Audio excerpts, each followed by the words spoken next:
जय माता दी। आषाढ़ गुप्त नवरात्रे 2024 आप सभी जानते हैं 6 जुलाई से नवरात्रि चल रहे हैं और कहते हैं नवरात्रि में माँ दुर्गा की 10 महाविद्याओं की पूजा अर्चना की जाती है। और भी मैंने वीडियो बनाई है दोस्तों, आप चैनल को सब्सक्राइब कर लीजिए और वीडियो को लाइक करिए। आपको वहां से देखने को मिल जाएंगे कि कौन सी चीज़ें नहीं खानी चाहिए, किस प्रकार पूजा विधि करनी चाहिए और माता को कौन सा भोग अर्पित करना चाहिए। दोस्तों आज उसी में मैं आप लोगों के लिए एक छोटा और सरल सा टोटके का उपाय लेकर आई हूँ कि ये जो नवरात्रि चल रहे हैं बहुत ही पावन चल रहे हैं और इस नवरात्रों में किया गया हर कार्य सिद्ध हो जाता। आप भी करके देखिए। तो अगर आप वीडियो को स्किप मत करना, लास्ट तक अवश्य देखें। कहते हैं 7 हल्दी की गांठ और आपको 7 ही लौंग लेनी है, काले तिल, और नवरात्रि में हर काम सिद्ध करेंगे। आपके ये छोटे से जो टोटके हैं आजमा कर जरूर देखिए। कहते हैं जो होना होता वो तो होकर रहता है, लेकिन हमारे भाग्य को और कर्मों को बदलने के लिए छोटे छोटे उपाय से अगर हमें खुशी मिल सकती है तो हमें अवश्य करने चाहिए।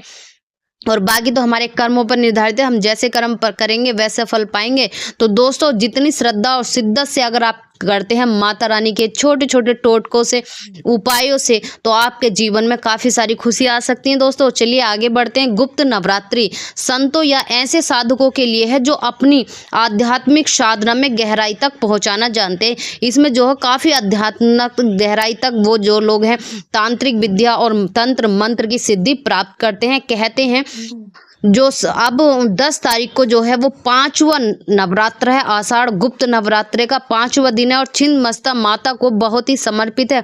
अगर इस दिन आप घी का, शुद्ध देसी घी का दिया जलाते हैं और माता की अर्चना आराधना करते हैं तो आपके सारे बनते बिगड़ते कार्य बन जाते हैं।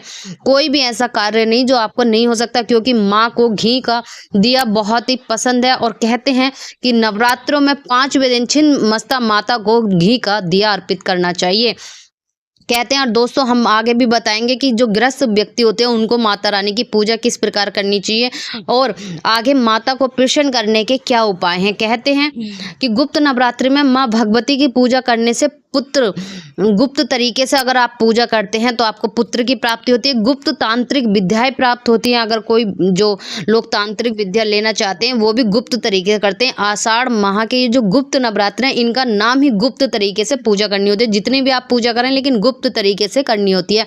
आषाढ़ गुप्त नवरात्रि की शुरुआत जैसे मैंने बताया आपको 6 जुलाई से हो चुकी, यानी शनिवार से प्रारंभ हुई थी और इसका समापन जो है 15 जुलाई सोमवार के दिन समापन होगा, क्योंकि बहुत ही अच्छा दिन है भगवान शिव जी के लिए।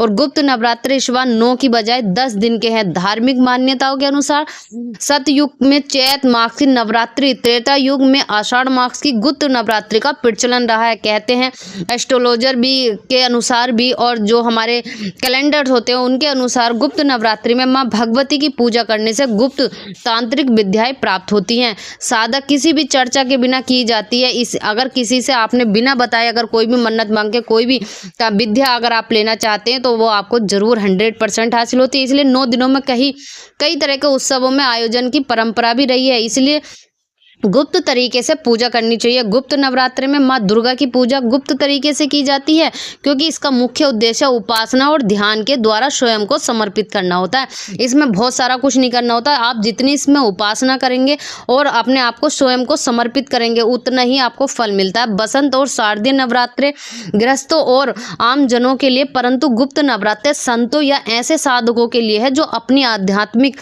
साधना में गहराई तक पहुंचना चाहते हैं। सभी लोग लगते हैं शारदीय नवरात्रे और जो चैत्र नवरात्र होते हैं, लेकिन ये जो गुप्त नवरात्रे होते हैं ये साधक जो साधना करना चाहते हैं, तांत्रिक विद्या ग्रस्त जीवन वाले तो वो 2 ही नवरात्रे करते हैं, लेकिन ये ग्रस्त और साधना करने के लिए मनाए गए हैं। कहते हैं गुप्त नवरात्र में हर टोटके का महत्व होता है। अगर आप करते हैं तो आपके बहुत सारे टोटकों से आपके काफी कुछ बदल जाता है।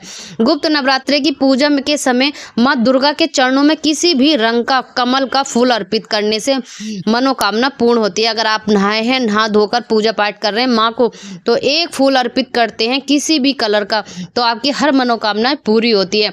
गुप्त नवरात्र में माँ दुर्गा को हर रोज लौंग का भोग चढ़ाना चाहिए। कहते हैं घर में लौंग का भोग चढ़ाते हैं तो व्यापार में निगेटिव एनर्जी का प्रभाव नहीं पड़ता है। और आप जानते होंगे कि हम अक्सर जब भी घर पे माता रानी की पूजा करते हैं तो पान और लौंग का भोग लगाते हैं और बतासों का भोग माता को अति ही प्रिय है। वैसे गुप्त नवरात्र में लाल कपड़े में अक्षत्र और कोड़ी बांधकर घर की तिजोरी में रख दें। जो कोड़ी होती हैं, क्योंकि जो समुद्र से निकलती, माँ लक्ष्मी भी समुद्र से निकलती है और माता रानी को लाल कलर बहुत ही प्रिय होता है। तो आप 5 कोड़ी और जो आपने अक्षत्र होते, थोड़े से अक्षत्र बांध कर तिजोरी में रख देते हैं। फिर व्रत के आखिरी दिन घर में कहीं दबा दें। ऐसा करने से भी धन की कमी नहीं रहेगी। आपके जीवन में धन अपार वर्षा बनी रहेगी। कहते हैं विवाह में आ रही सारी अड़चनें दूर करने के लिए माता पार्वती को क्या करना चाहिए। होता है ना, कभी कभी या तो लड़की के लिए वर नहीं मिल रहा होता है या वर के लिए वधू नहीं मिल रही होती, आते आते रिश्ता बनते बनते बिगड़ जाता, बहुत सारी दिक्कतें बनी रहती। तो आपको माता पार्वती को 9 या 11 हल्दी की गांठ अर्पित करनी चाहिए। फिटकरी को लाल कपड़े में बांधकर घर के मेन गेट के पास बांधने से भी धन का आगमन होता रहता है। अगर आप ऐसे करते हैं तो इससे भी सारी अड़चनें दूर हो जाती है और निगेटिव एनर्जी का प्रभाव खत्म हो जाता है। अब जानते हैं आगे, माता देवी के मंदिर में जाकर घी का दीपक जलाइए। इससे कोर्ट केस के जीतने की आपको जीत हासिल होती है। अगर आपका कोई कोर्ट केस चल रहा है या आपका कोई कानूनी दाव पेच चल रहे हैं और जिससे आपको चाहिए कि आपके ही फेवर में होना चाहिए, तो देवी के मंदिर में जाकर घी का दिया अवश्य लगाना चाहिए। इससे आपकी जीत 100% बनी रहेगी। चलते हैं, जरूरतमंदों को काले तिल दान करें। इससे धन की कमी नहीं होगी। अक्सर आप देखते हो कि शिवलिंग पर भी चढ़ाए जाते हैं, लेकिन ये गुप्त नवरात्र में अगर आप जरूरतमंद को काले तिल दान करते हो तो इससे भी धन की कमी नहीं होती है। गुप्त नवरात्र में पीपल के पत्ते पर राम लिखें और उस पर कुछ मीठा रखकर हनुमान जी के मंदिर में चढ़ाएं। इससे धन लाभ होता है।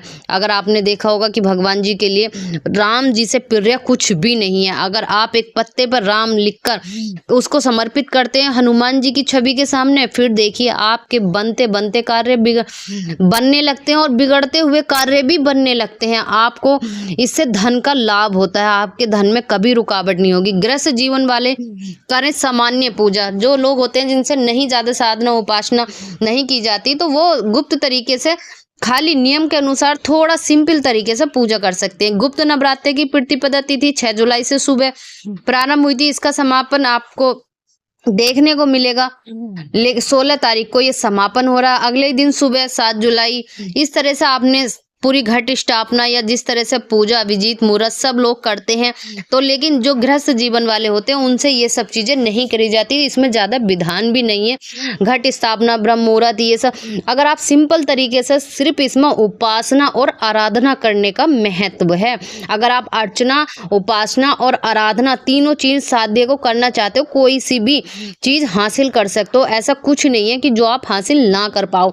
अगर जो लोग घट स्थापना कलश यात्रा या सब कुछ पूजा विधि विधान कर सकते हैं तो वो कर सकते हैं और उनका स्वयं का मन है।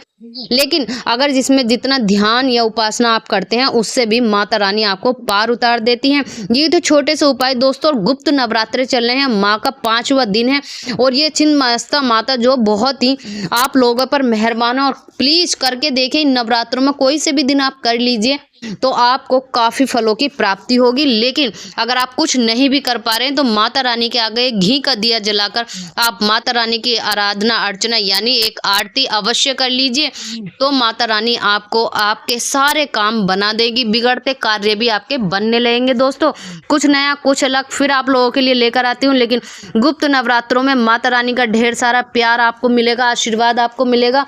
एक दिए के साथ छोटा सा उपाय ही बताए मैंने, आप करके देखिए, आपका जीवन संवर सकता है। और छोटे छोटे उपाय हमें करने चाहिए। झलकदानी चैनल पर आपको ऐसे ही छोटे छोटे उपाय देखने को मिलते हैं। जय माता दी।